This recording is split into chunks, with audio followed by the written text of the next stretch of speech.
Assalamualaikum warahmatullahi wabarakatuh. Ikhwanal muslimin rahimani wa rahimakumullah. Di malam tanggal 17, di mana Al-Quranul Karim diturunkan ke bumi melalui malaikat Jibril kepada baginda Nabi Muhammad sallallahu alaihi wasallam. Maka umat muslim seluruh dunia tidak menghilangkan, bahkan dibuat suatu kesempatan emas untuk meraih suatu keberkahan, untuk meraih suatu syafaat dari baginda Nabi Muhammad SAW. Bahkan tidak lupa untuk mencari banyaknya keberkahan di balik turunnya Al-Quranul Karim di bulan Ramadan, di bulan suci Ramadan ini. Maka disebutkan di dalam Al-Quran, Syahrul Ramadan alladzi unzila fihi al-Quran hudan linnas wa bayyinatin minal huda wal furqan. Bulan Ramadan adalah bulan yang di dalamnya diturunkan permulaan Al-Quran, maksudnya sebagai petunjuk bagi manusia dan penjelasan-penjelasan mengenai petunjuk itu dan pembeda antara hak dan yang batil. Quran surat Al-Baqarah surat kedua ayat 185. Maka di waktu itu baginda Nabi,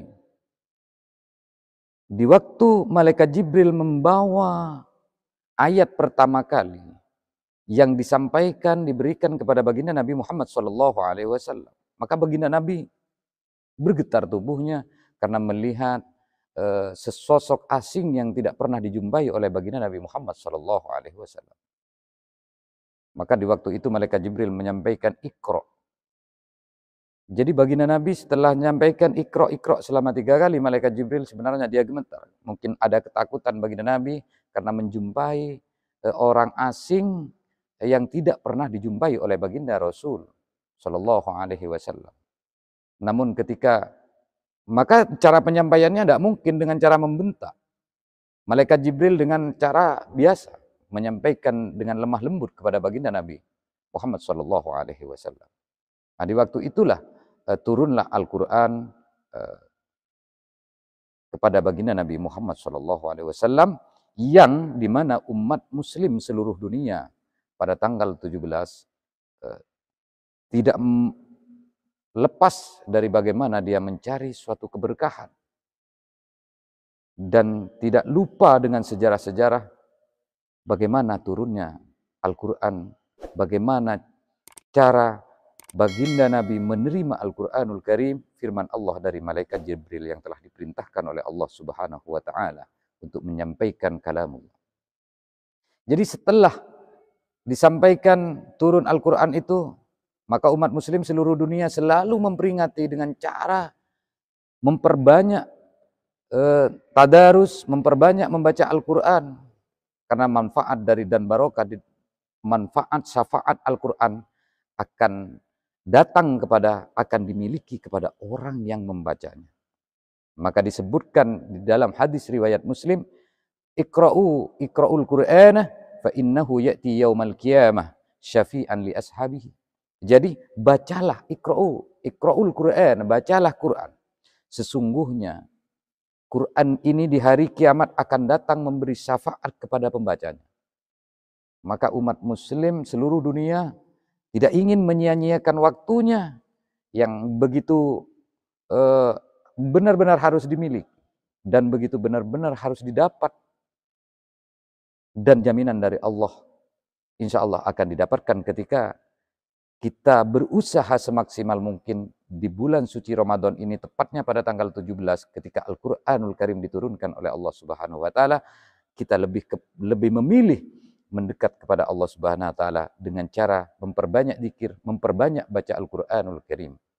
Maka wa man ijtama'a, di dalam riwayat hadis Muslim disebutkan, wa man ijtama'a qaumun fi baitin min buyutillah yatluna kitaballah. Jadi barang siapa yang berkumpul, satu kaum berkumpul di suatu rumah dari rumah-rumah Allah, dalam arti di masjid, di surau, yatluna kitaballah, dan dia itu membaca Al-Quranul Karim, wa yatadarasunahu bainahum, dan dia saling mempelajari di antara mereka, illa nazalat alaihimus sakinah. Jadi begitu besar bukan cuma pahala yang akan didapatkan yang sangat besar, tapi malaikat datang diperintah oleh Allah untuk melihat dan menunggu orang-orang yang membaca atau tadarus. Tadarus ini kan memperbincangkan tentang masalah Al-Quranul Karim. Membaca Al-Quran di dalam masjid. Membaca Al-Quran di surau-surau diisi dengan pembacaan Al-Quran. Karena tiada lain, umat muslim seluruh dunia mengharapkan suatu syafaat dari baginda Nabi Muhammad SAW dan mendapatkan keberkahan dari pembacaan Al-Quran tadi. Mudah-mudahan kita diberi kemampuan. Jika tidak mampu kita atau merasa tidak cukup ketika kita itu melakukan pembacaan Al-Quranul Karim setelah sholat tarawih, tadarus, atau tidak mampu melakukan itu, atau kurang melakukan pembacaan Al-Quran di masjid-masjid, di surau-surau, maka hendaklah kita memperbanyak di rumah kita untuk menambah pendekatan diri kita kepada Allah di bulan-bulan suci ini, tepatnya di waktu Al-Quranul Karim diturunkan oleh Allah Subhanahu wa Ta'ala kepada baginda Nabi Muhammad SAW melalui malaikat Jibril. Insya Allah, ketika kita diberikan kekuatan oleh Allah untuk membaca Al-Quranul Karim, untuk mencintai Al-Quranul Karim, untuk mencintai kalam-kalam Allah, firman Allah, maka insya Allah, Allah akan dekat kepada orang-orang yang seperti itu, dan Allah akan memberikan segala apa yang telah dijanjikan oleh Allah Subhanahu wa Ta'ala. Mungkin ini yang dapat kami sampaikan, kurang lebihnya kami mohon maaf yang sebesar-besarnya. Wallahul muwafiq ila aqwamit thoriq. Wassalamualaikum warahmatullahi wabarakatuh.